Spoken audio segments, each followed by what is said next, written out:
जय यीशु की। मैं हूँ प्रियंका डामोर और आप देख रहे हैं रेडियो वार्ता शीर्षक की हिंदी सर्विस। कलीसिया समाचार में आप सभी का स्वागत है। कलीसिया समाचारों में प्रमुख है, दया के पॉप 88 वर्ष के हो गए। कार्डिनल पूला ने ट्रांसजेंडर समुदाय के साथ क्रिसमस मनाया। ईसाइयों ने बच्चों पर मध्य प्रदेश राज्य के प्रेरित निर्देश की निंदा की। रेडियो सेलेशियन ने श्रोताओं के साथ अपना 9वां जन्मदिन मनाया। सिग्निस इंडिया ने साइबर सुरक्षा और डिजिटल वैलेंस पर वेबिनार आयोजित किया। उत्तर प्रदेश में धर्मांतरण के आरोप में 7 ईसाई गिरफ्तार। भारतीय बिशप मीडिया द्वारा बंद कमरे में हुई चर्चाओं की लीक करने से परेशान।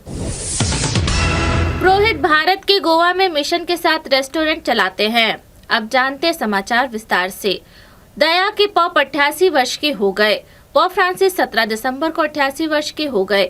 वे अब तक के सबसे उम्रदराज पॉप में से एक है। व्हील चेयर को कैथेड्रल में बदलते हुए वे नेतृत्व और मार्गदर्शन करते हैं, उपदेश देते हैं और उत्साहित करते हैं, यात्रा करते हैं, प्रार्थना करते हैं और आशीर्वाद देते हैं।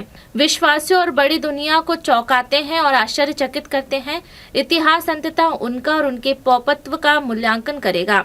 अधिकांश पॉप अपनी सेविकाएं में विश्वास और आनंद, प्रेम और जीवन, न्याय और सत्य के विषयों को लाते हैं, जबकि पॉप फ्रांसिस ने इन सभी की और अधिक पर विचार किया। यकीनन उन्हें दया के पॉप के रूप में याद किया जाएगा। दया उनकी जीवन रेखा और उनका हस्ताक्षर चिन्ह रही है। कार्डिनल पूला ने ट्रांसजेंडर समुदाय के साथ क्रिसमस मनाया। कार्डिनल एंथनी पूला ने हैदराबाद के ट्रांसजेंडर समुदाय के साथ मिलकर क्रिसमस मनाया, जिसके बारे में कई लोगों का कहना है कि इसने हाशिए पर पड़े लोगों के लिए समावेशिता और ईसाई प्रेम का संदेश दिया है। हैदराबाद के आर्चडायोसिस और इंटीग्रल ह्यूमन डेवलपमेंट को बढ़ावा देने के लिए वेटिकन डिकास्ट्री के सदस्य कार्डिनल पूला ने कहा, असली क्रिसमस गरीबों और उपेक्षितों को गले लगाने, उन्हें स्वीकृत और सम्मान देने में निहित है। 18 दिसंबर को उत्सव Hyderabad archdiocese social service society द्वारा आयोजित किया गया था। कार्डिनल पूला ने सोसाइटी द्वारा संचालित जूट बैग बनाने के प्रशिक्षण कार्यक्रम को पूरा करने वाले ट्रांसजेंडरों को प्रमाण पत्र वितरित किए। ईसाइयों ने बच्चों पर मध्य प्रदेश राज्य के प्रेरित निर्देश की निंदा की। मध्य प्रदेश राज्य में ईसाइयों ने राज्य के बाल अधिकार निकाय के उस आदेश की निंदा की है जिसमें बच्चों से स्कूल के कार्यक्रम में भाग लेने के लिए माता पिता से लिखित अनुमति लेने को कहा गया है। जबलपुर तमिल प्रांत में स्थित शिक्षाविद फादर थकाचंद जोस ने कहा कि इस आदेश का छिपा हुआ उद्देश्य राज्य में ईसाई संचालित स्कूलों को लक्षित करना है, जहां हाल के वर्षों में समुदाय के खिलाफ घृणा अपराधों में वृद्धि देखी गई है। फादर जोश ने बताया, यह हमारे स्कूलों में क्रिसमस के कार्यक्रमों को लक्षित करने का एक अप्रत्यक्ष तरीका है, जहां बच्चे सेंटा क्लॉज की तरह कपड़े पहनते, क्रिसमस की टोपी पहनते और क्रिसमस से जुड़े अन्य कार्यक्रमों में शामिल होते हैं। 12 दिसंबर के आदेश में मध्य प्रदेश राज्य बाल अधिकार संरक्षण आयोग ने राज्य भर के स्कूलों को निर्देश दिया कि वे छात्रों को विभिन्न कार्यक्रमों या गतिविधियों में शामिल करने से पहले माता पिता की पूर्व लिखित अनुमति प्राप्त करें। रेडियो सेलेशियन ने श्रोताओं के साथ अपना 9वां जन्मदिन मनाया।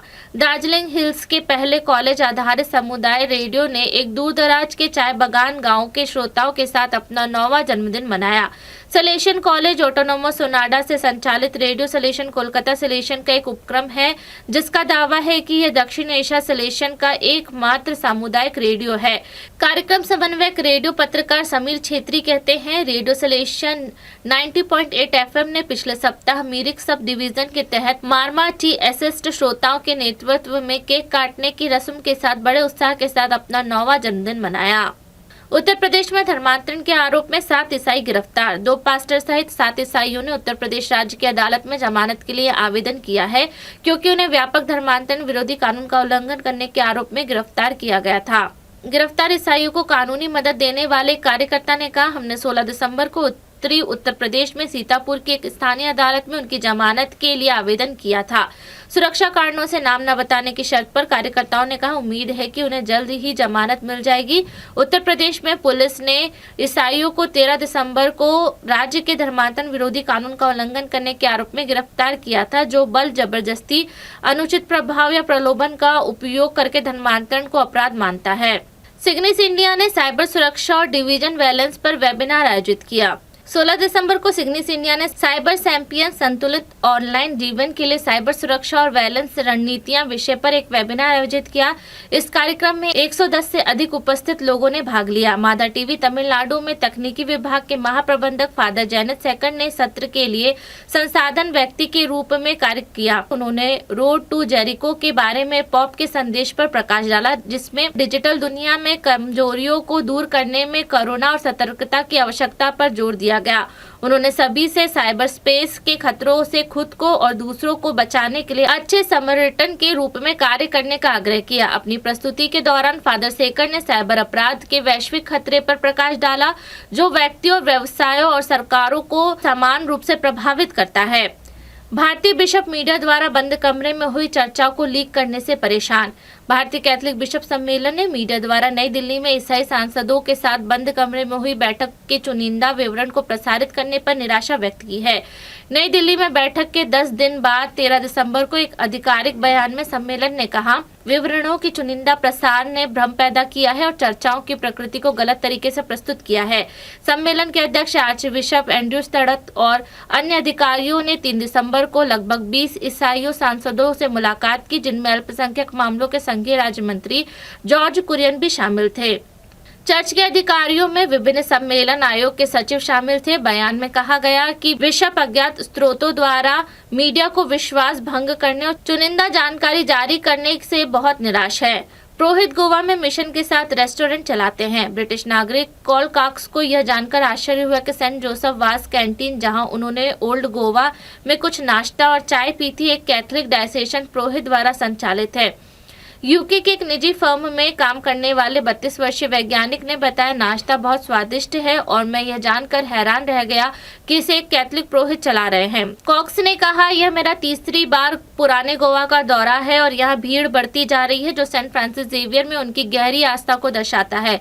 काउंटर से कुछ पैक्ड फूड लेते हुए उन्होंने कहा, यहाँ कैंटीन में परोसे जाने वाला खाना आमतौर पर गोवा का स्वादिष्ट और मसालेदार होता है। इसी के साथ कलीसियाई समाचार समाप्त हुए। अगली बार फिर मुलाकात होगी नई खबरों के साथ। नमस्कार।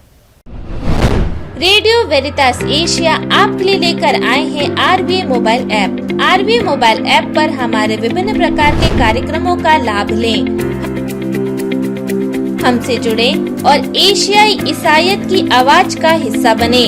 आज ही ऐप स्टोर एवं प्ले स्टोर से RVA मोबाइल ऐप डाउनलोड करें।